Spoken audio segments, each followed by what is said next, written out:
அன்புக்குரியவர்களே, இன்றைக்கு சொல்லக்கூடிய ஒரு முக்கியமான ஒரு மருத்துவ குறிப்பு மயோசைட்டிஸ். அதாவது மயோசைட்டிஸ் என்பது ஒரு சிலருக்கு, அதாவது ரேராக வரக்கூடிய நோய்களில் இது ஒன்று.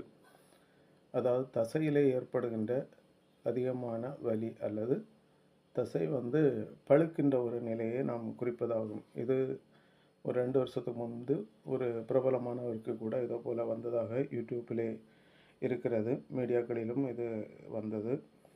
இது யாராக இருந்தாலும் இது அதிகமான பாதிப்புகளை அது உடம்பிலே கொடுக்கும். இதற்கு ஸ்டீராய்டு சார்ந்த மருந்துகள் கொடுப்பார்கள். சிலருக்கு மாற்றங்கள் தெரிகிறது, சிலருக்கு மாற்றங்கள் இல்லாமல் கூட இருக்கிறது. இது ஏன் வருகிறது என்றால், அடிப்படக்கூடிய வர்ம பாதிப்புகளினால் அந்த மசில்கள் டேமேஜ் ஆகிறதுனால வருகிறது. இதனால் சிலருக்கு இப்படி இந்த பாதிப்பு வந்தவர்கள் ஒரு பயம் நிலைக்கு கூட அவர்களுடைய மனம் வந்துடும். அதாவது செத்து விடுவோமோ என்ற பயம். இதில் இவர்கள் மருந்துகள் எடுக்காமல் இருப்பவர்கள் உண்டு, மருந்துகள் பெரிய மருத்துவமனை மருந்து எடுப்பவர்கள் உண்டு. ஏன்னா இதில் இவர்களுக்கு உள்ள கம்ப்ளைண்ட் உடம்பு வலி. நடக்க ஆரம்பித்ததும் வலி ஏற்படும், நடக்காமலும் வலி இருக்கும்.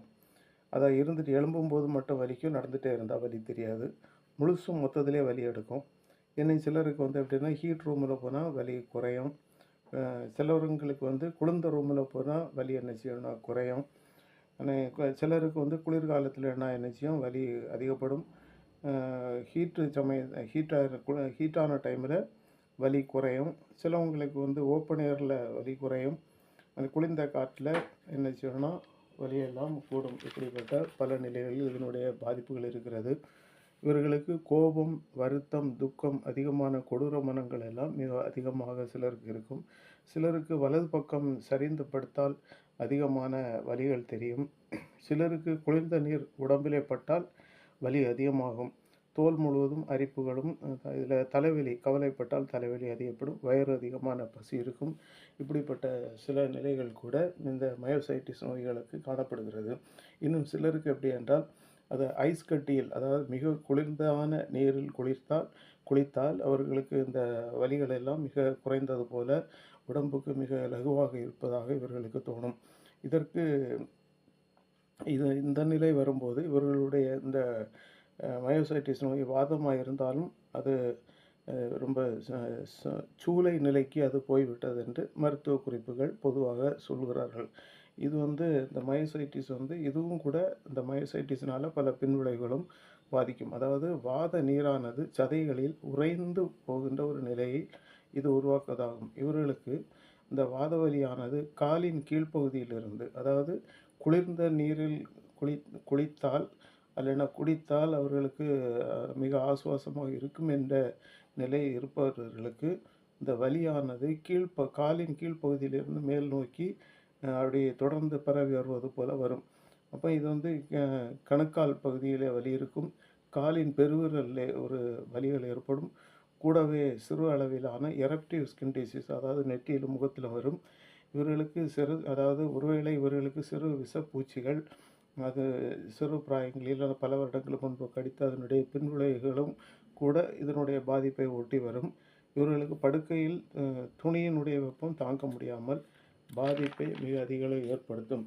இன்னுமாய் இவர்களுக்கு ஒரு வலியா இல்லைன்னா வேறு எதுக்காக காரணத்திற்காக ஊசி போட்டால் அந்த இடம் குளிர்ந்து இருப்பதாக குளிர்ந்த நிலையை காணப்படும். சிலருக்கு இந்த குளிர்ந்த நீரில் குளித்தால் குறையும் என்ற நிலை வருபவர்களுக்கு சிறு தலை சுற்றும், அது ஏதாவது ஒரு பக்கம் கீழே விழுவதற்கு தோணும். கண்ணிலே கீழிமை மேலுமை என்று இருக்கிறது.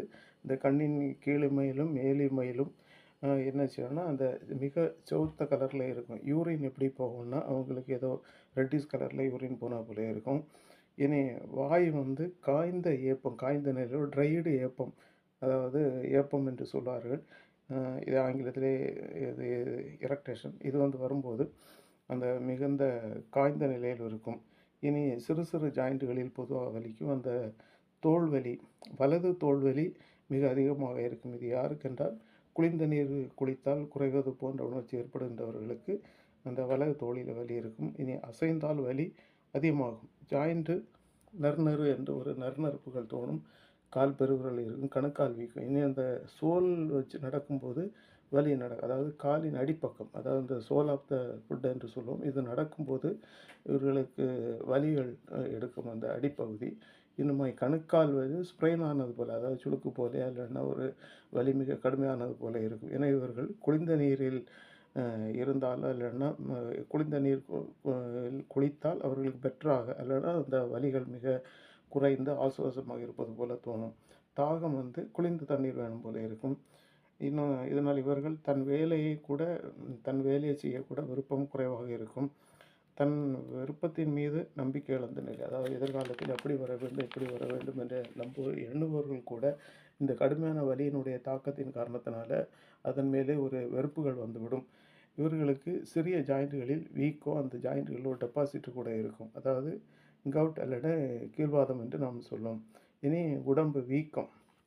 இனி அடுத்தது முகமும் சிறிய அளவில் வீக்கம் போல தெரியும். கை காலில் நகம் இருக்குது. இந்த நகத்துக்குள்ளே சிறு சிராய்ப்புகள், அது சிராய்ப்பல்ல, உள்ளுக்குள்ளே ஒரு சின்ன ஒரு நீடில் போன்ற ஒரு அமைப்பு உள்ளுக்குள்ளே இருப்பது போல தோன்றும். ஆக இந்த நோய்களை பற்றி நாம் சிறிதளவு அறிந்துவிட்டோம். அதாவது இந்த நோயின் பெயர் மயோசைட்டிஸ். இது பலரில் எல்லாருக்கும் வராது, ரேராக சிலருக்கு வரும். வந்தால் மிக பாதிப்பை ஏற்படுத்தும். இப்படிப்பட்டவர்கள், இந்த நோயினால் பாதிக்கப்பட்டவர்கள், இந்த நோயிலிருந்து விடுபட விரும்பினால் உங்களுக்கு தெரிந்தவர்கள், நண்பர்கள், உறவினர்கள் மற்றும் யாருக்காவது அறிமுகமானவர்கள் தெரிந்தவர்களுக்கு இருந்தால் இதை அவர்களுக்கு தெரியப்படுத்துங்கள். அவர்கள் தேவைப்பட்டால் அவர்கள் இதற்கு ட்ரீட்மெண்ட் எடுக்க விரும்பினால் என்னை நேரடியாக தொடர்பு கொள்ளவும். என்னுடைய மொபைல் நம்பர் இதிலே கொடுத்துள்ளேன். 790 46 91 671. நான் இருக்கிற இடம் கன்னியாகுமரி மாவட்டம், 5 கிராமம் பகுதியில் இருக்கிற. என் பெயர் டாக்டர் டேவிட். நீங்கள் வந்தால் ஒரு நாளுக்கு முன்பு என்னை கேட்டு நீங்கள் நேரில் வந்து ஒரு 10 நாளுக்கான மருந்துகளை வாங்கி செல்லுங்கள். பின்பு இதில் தெரிகிற வித்தியாசத்தை வைத்து நீங்கள் உங்களுக்கு இந்த மருந்து வேணும் என்று உங்களுக்கு விரும்பினால் நீங்கள் தொடர்ந்து இதை பெற்றுக்கொள்ளலாம். இதை நீங்கள் விரும்பினால் இதை பெற்றுக்கொள்ள சுகமடைய விரும்பினால் இதை தொடர்பு கொள்ளும்படி மிக அன்போடு தெரியப்படுத்துகிறேன். இதை நண்பர்களுக்கும் மற்றவர்களுக்கும் அறிமுகமானவர்களுக்கும் சொல்லும்படி கேட்கிறேன். மீண்டும் மருந்துகள் ஒரு முறை நேரடியாக வாங்கிட்டு போய் 2வது உங்களுக்கு தேவைப்பட்டால் கொரியரில் அனுப்பி தரலாம். நீங்கள் எப்போதும் வர வேண்டும் என்ற அவசியம் இல்லை. இல்லை அப்படி உங்களுக்கு வர முடியாவிட்டாலும் நோயாளியினுடைய உறவினர் யாராவது ஒரு முறை வந்து தெரிந்த மருந்துகள் வாங்கி செல்லும்படி மிக அன்போடு கேட்டுக்கொள்கிறேன். மருந்துகளால் எந்த விதமான பின்விளைவுகளோ சைடு எஃபெக்ட் ரியாக்ஷன் எதுவும் கிடையாது. நீங்கள் எடுக்கின்ற ட்ரீட்மெண்ட்டோடு கூட இந்த ட்ரீட்மெண்ட் நீங்கள் எடுக்கலாம். நீங்கள் எடுப்பதனால் உங்களுக்கு பல வித்தியாசங்கள் தெரியும். எனவே தேவைப்படுவோர் பயன்படும்படி மிக அன்போடு கேட்டுக்கொள்கிறேன். நன்றி.